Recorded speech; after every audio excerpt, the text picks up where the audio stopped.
Ольга Бергольц. Я говорю с тобой под свист снарядов. Я говорю с тобой под свист снарядов.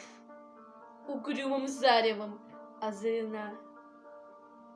Я говорю с тобой из Ленинграда.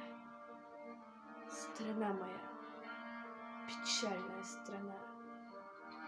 Кронштадтский злой, неукротимый ветер в мое лицо закинуто бьет. В бомбоубежищах уснули дети. Ночная стража встала у ворот. Над Ленинградом смертная угроза. Бессонной ночи, тяжек день любой. Но мы забыли, что такое слезы, что называлось страхом и мольбой. Я говорю нас, граждан Ленинграда, не поколеблет грохот канонад.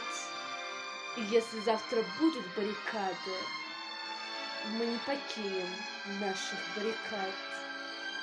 И женщины с бойцами станут рядом, и дети нам патроны поднесут.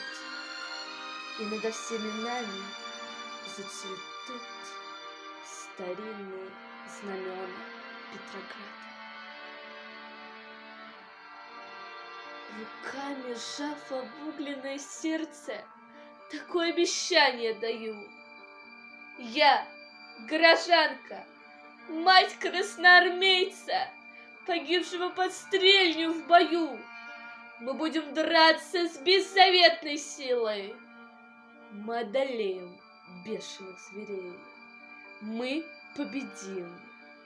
Клянусь тебе, Россия, от имени российских матерей.